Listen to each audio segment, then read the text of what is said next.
சிறகடிக்க ஆசை சரியில்லை அடுத்த வாரத்துக்கான எபிசோடில் நம்ம மீனா இருந்துட்டு இன்னும் எத்தனை நாளைக்கு தான் கிருஷை பற்றி உண்மையை நீ மறைச்சு வைக்க போகிற அப்படின்னு சொல்லிட்டு கேட்கவும் ரோகிணி இருந்துட்டு கிருஷை மனோஜ் மனப்பூர்வமாக தன் பையனை ஏற்றுக்கணும், அப்போ தான் நான் கிருஷை பற்றின விஷயத்த நான் மனோஜ் கிட்ட சொல்ல முடியும் அப்படின்னு சொல்லிட்டு ரோகிணி சொல்லிடுறாங்க.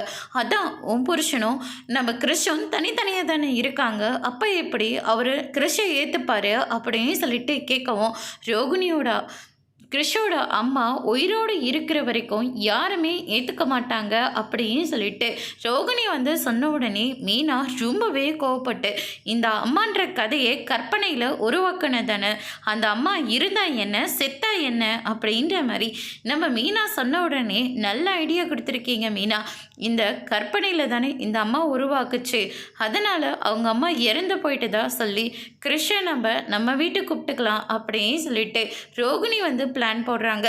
இதை மீனா கேட்டோன்னு ஷாக் ஆகுறாங்க. அதோட இன்னைக்கான பிரமோ முடிச்சிருக்காங்க. இனி சிறகடிக்க ஆசையில் அடுத்தடுத்து என்னெல்லாம் நடக்க போதுன்றதை வெயிட் பண்ணி பார்க்கலாம். தேங்க்யூ.